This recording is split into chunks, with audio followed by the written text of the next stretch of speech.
यदि हमारी वीडियो आपको अच्छी लगे तो लाइक, शेयर एंड कमेंट करिए। आज हम देखेंगे गोलीय अवतल पृष्ठ पर अपवर्तन का सूत्र का निगमन। बच्चों, इसके निगमन के लिए आपको एक अवतल पृष्ठ बनाना पड़ेगा। आइए हम अवतल पृष्ठ बना के दिखाते हैं। देखिए बच्चों, ये अवतल पृष्ठ है। क्या है ये? अवतल पृष्ठ। समझिएगा, अवतल पृष्ठ है जिसका यहाँ पर सेंटर है। अब हम आपको एक बात बता दें, मान लें यहाँ पर एक वस्तु है। क्या है? वस्तु को हम लोग ओ से लिखते हैं। इस वस्तु से एक किरण इस पर सरफेस पे हम गिराएंगे। ठीक है, समझिएगा बच्चों, इस वस्तु से एक किरण हम इस सरफेस पे गिराने चल रहे हैं। तो आप लोग को कुछ नहीं करना, बस यहाँ से एक वस्तु को ऐसे पास करना। ठीक है, एक वस्तु को ऐसे पास कर लीजिएगा। तो ये वस्तु जाएगी, ये आपतित रे होगी, ये हल्का सा बेटा विचलित हो जाएगी। तो जो ये विचलित हुई है, अगर हम आगे बढ़ाएं तो जहाँ गिरेगी, ये जहाँ मुख्य प्रिंसिपल एक्सिस, मुख्य अक्ष को जहाँ काटेगी वहाँ आई बनेगा। क्या बनेगा बच्चों? आई। तो समझिए ये एंगल क्या था? अल्फ़ा। ये एंगल है बीटा। ठीक है, यहाँ पर मान ले रहे हैं हम इसका सेंटर है सी। तो जो सी होता है बेटा, उससे हम लोग अभिलंब मानते हैं। सी को क्या मानते हैं? अभिलंब। ये मान लिया एक अभिलंब है। ये क्या है? अभिलंब है। अब समझिएगा आप बहुत ध्यान से यहाँ पर। तो ये अभिलंब है बेटा। क्या है? अभिलंब हो गया। अब ये समझिए, इसे हम आपतित किरण बोलेंगे। आपतित किरण। ये आपतित किरण हो गई, ये अपवर्तित किरण है। क्या है ये? अपवर्तित किरण। ठीक है, ये अभिलंब है। ये क्या है? अभिलंब। अब समझिएगा मेरी बात को। ठीक है, अभी अल्फ़ा बीटा और ये बनेगा गामा। क्या बनेगा? गामा। अल्फ़ा बीटा और गामा। तो बच्चों एक बात बताए, इस पे ये जो है ये हाइट गिरा दे रहे हैं। ये पॉइंट पी है तो ये हाइट होगा। अब ये समझिएगा, अभिलंब के साथ जो भी एंगल बनता है वो आई होता है। ये एंगल आई होगा और ये एंगल क्या होगा? आर होगा भाई। ये आर होगा और ये आई होगा। ये समझिएगा, इस पॉइंट को हम मान ले रहे हैं ए। ये हाइट है। अब ये दोनों पास पॉइंट बहुत नियर है, तो इसको भी पी मान लो, इसको भी पी मान लो। जूम करने पे थोड़ा दूर दिख रहा, नहीं तो अप्रॉक्स ये बहुत ही पास पॉइंट है। ठीक बच्चों, तो समझिए बच्चों, आपतित किरण अभिलंब के साथ जो भी एंगल होता है वो आपतन होता है, ये आई मानते हैं। और अपवर्तित किरण ये है, अपवर्तित किरण जो भी इस अभिलंब के साथ एंगल बनाता है वो आर होता है। ठीक है, अब हम आपको एक बात बताने जा रहे हैं। ये दूरी आर होगी, अभी माइनस की डिस्टेंस होगी, क्योंकि इधर माइनस चलता है और इधर प्लस चलता है। संख्या रेखा होगा, मूल बिंदु इधर माइनस और इधर प्लस।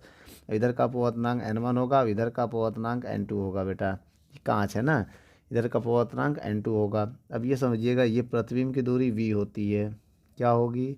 तो माइनस v होगा। अब वस्तु की दूरी u होती है, तो माइनस का u होगा। समझ गए? अब एक काम करिए बच्चों, यहाँ पर अब हम क्या करने वाले हैं, अब इसके अपवर्तन के सूत्र का निगमन करने चल रहे हैं। सबसे पहले आपको क्या करना पड़ेगा? त्रिभुज एक उठाना पड़ेगा। कौन सा त्रिभुज उठाएंगे? समझिएगा, ओ ए सी में। ओ ए सी में। तो बच्चों ओ ए सी में, तो जो ये अंदर का एंगल होगा या बाहर का एंगल होगा वो अंदर के एंगल के योगफल के बराबर होता है। तो बाहर का एंगल गामा है। समझिएगा बेटा, बाहर का एंगल क्या है? गामा है। तो बाहर का जो एंगल गामा है उनके अंदर के एंगल के योगफल के बराबर होता। तो जो गामा होगा बाहर का, अंदर का, ये आई है। देखो इसी वाले साइड पे बन रहा जो त्रिभुज लिया है। ठीक है, हम आपको एक बात बता दें, जैसे कोई त्रिभुज है ऐसे, समझिएगा, तो ये जो एंगल होगा इसके इसके योगफल के बराबर होगा। समझिए, अगर मान लो ये 1 है, ये 2 है, ये 3 है, तो एंगल जो 3 होगा एंगल 2 और प्लस एंगल 1 के बराबर होगा। ये रूल लगता है बेटा। ये जो होगा इसके इसके सम के ये बराबर होगा। रूल जो 3 है वो 1 2 के योगफल के बराबर होगा। तो वही हम इसमें कह रहे हैं कि जो गामा होगा वो आई और अल्फ़ा के योगफल के बराबर होगा। अब ये भाई यहाँ से हम अल्फ़ा को इधर भेज देंगे तो गामा माइनस अल्फ़ा बराबर आई। तो वाई की वैल्यू आ गई गामा माइनस अल्फ़ा। तो ये क्या आ गई बेटा? ये आई की वैल्यू आ गई है। इसके बाद हम इसकी वजह त्रिभुज उठा रहे हैं, कौन सा त्रिभुज लेंगे, त्रिभुज अब IAC लेंगे। IAC में तो इसमें क्या होगा, इसमें होगा जो बाहर का एंगल है वो अंदर के एंगल के योग के फर्क के बराबर होगा। तो बाहर का एंगल गामा है, अंदर का एंगल एक आर हो गया बेटा, एक बीटा हो गया। अब यहाँ से आर का मान निकालेंगे तो बीटा को इधर भेज देंगे, तो क्या हो जाएगा, बीटा इधर आके माइनस हो जाएगा, ये हो जाएगा बेटा। तो यहाँ से आर की वैल्यू आ गई है गामा माइनस बीटा। तो यहाँ से बेटा किसकी वैल्यू मिल गई हमें, यहाँ से हमें मिल गई है आर की वैल्यू। अब इसके बाद हम क्या करने चल रहे हैं, बहुत ध्यान से देखिएगा। अब यहाँ से हम निकालने जा रहे हैं कि स्नेल का नियम लेंगे। स्नेल का नियम क्या होता है, स्नेल का नियम दो माध्यम के लिए, कितने माध्यम के लिए, दो माध्यम के लिए ये लगाना N2/N1 बराबर साइन I बटे साइन R, ये होता है बच्चों। अब आपको हम बता दें एक माध्यम के लिए ये होता है N/1 साइन I बटे साइन R, ये होता है एक माध्यम के लिए। अब ये होता है दो माध्यम के लिए, समझिएगा। अब हम इसमें करने क्या जा रहे हैं, मान रखेंगे या नहीं, मान नहीं रखेंगे, लिखेंगे यदि I और R बहुत छोटे हों, I और R बहुत छोटे हों, बहुत छोटे हों, मान लो I R बहुत छोटे हैं, तो I को जब बहुत छोटे होते हैं तो साइन I को आप I लिख सकते हो और साइन R को आप R लिख सकते हो, अगर बहुत छोटा है तो तभी ऐसा आप कर सकते हैं। तो हम यहाँ पर वही करने जा रहे हैं, मान रखने जा रहे हैं। तो आएगा N2/N1 और साइन I को I लिख देंगे, साइन R को R लिख देंगे, क्रॉस गुणा करेंगे तो N2R N1I, यही तो आएगा समीकरण, इसको एक मान ले रहे हैं हम, ठीक है। अब यहाँ पर देखिएगा, अब देखेंगे समीकरण एक में क्या लिखेंगे बच्चों, समीकरण एक में I और R का मान रखने पर, मान रखे बच्चों, समीकरण 1, 2 में मान रखो। जब मान रखेंगे तो क्या आएगा, N2 R का मान क्या है, R की वैल्यू ये है गामा माइनस बीटा बराबर N1 लिख दिया। I की वैल्यू क्या है, गामा माइनस अल्फ़ा, ठीक है। इसके बाद इसमें गुणा करेंगे N2 gamma N2 beta N1 gamma N1 alpha. अब इसके बाद गामा वाले एक तरफ करेंगे, इसमें भी गामा है इसमें, तो इसको उठा के इधर ले आएंगे, तो ये N2 गामा पहले से, ये इधर आके माइनस हो जाएगा, ठीक है। अब बेटा इधर आके माइनस हो गया, गामा था ना, गामा तो N1 गामा होगा बेटा, ये गामा है। अब ये प्लस में इधर जाके, ये प्लस माइनस में इधर जाके प्लस हो जाएगा, N2 बीटा N1 अल्फ़ा, इन दोनों में क्या कॉमन करेंगे, gamma N2 minus N2 beta N1 alpha. इसके बाद हम क्या करेंगे, यहाँ पर इसको समीकरण 2 मान लेंगे। अब लिखेंगे यदि अल्फ़ा बीटा एंड गामा बहुत छोटे हों, छोटे में क्या होता बच्चों, कोई फ़र्क नहीं पड़ता, तो अल्फ़ा बराबर 10 अल्फ़ा मान लेंगे,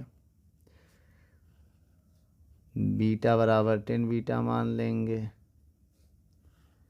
गामा बराबर 10 गामा मान लेंगे, समझिएगा मेरी बात। अब एक काम करिए, यहाँ मान रखिए, अल्फ़ा को लिख सकते हैं लंब बटे आधार, लिख सकते हैं टेन थीटा बराबर लंब बटे आधार, इसमें भी वही होगा लंब बटे आधार, यहाँ बीटा होगा लेकिन लंब बटे आधार, ये गामा भी होगा वही लंब बटे आधार। अब इसके बाद बच्चों क्या करोगे, लंब अल्फ़ा के सामने वाला लंब H है, आधार होगा माइनस यू, भाई यहाँ से यहाँ की दूरी है आधार, तो माइनस यू होगा। ऐसे बीटा का मान निकालेंगे, लंब क्या बीटा, ये इसके सामने H होगा, आधार बेटा यहाँ I से P की दूरी कितना है, माइनस V है।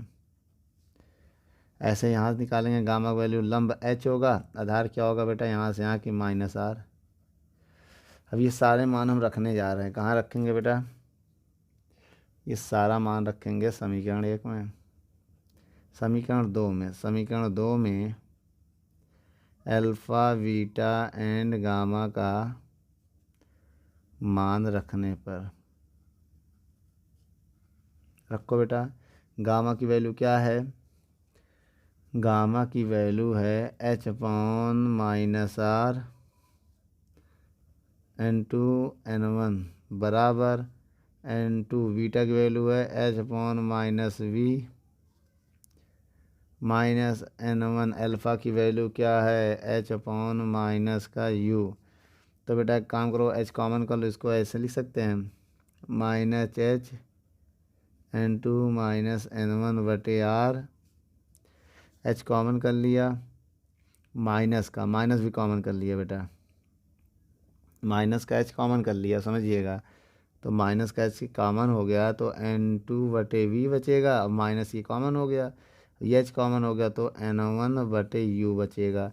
तो यहाँ पर क्या होगा बच्चों, -s से -s कैंसिल हो गया।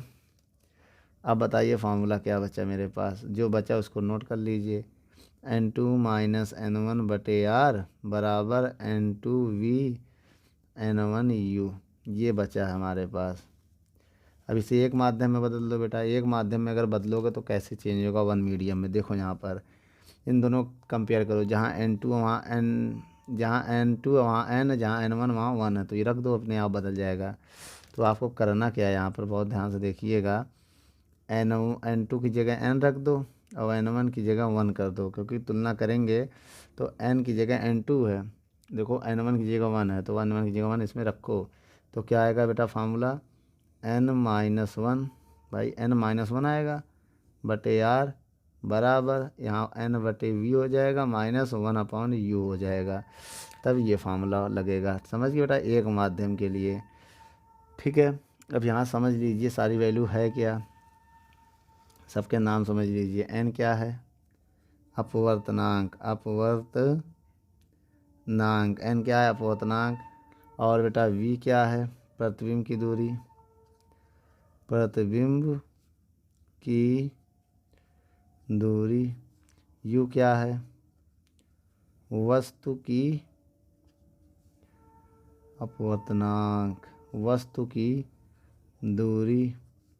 और क्या r क्या है, वक्रता त्रिज्या, वक्रता त्रिज्या, r हो गया, u हो गया, n हो गया। अब इसके बाद i और r समझो, अल्फ़ा बीटा तो गामा हो गया, वस्तु द्वारा बना कोण, प्रतिबिंब द्वारा बना कोण और केंद्र द्वारा बना कोण। i क्या है यहाँ पर, आपतन कोण, आपतन कोण, देखो था इसमें। r क्या है, अपवर्तन कोण, अपवर्तन कोण, ठीक है। ये सब नाम हो गए हैं, ठीक है बच्चों, नोट कर लो। और क्या रह गया है, अल्फ़ा बीटा गामा। h क्या है आपको पता है, ऊंचाई है, ऊंचाई, ठीक है। ये सब नाम हो चुके हैं, आप इन्हें नोट कर लो बच्चों।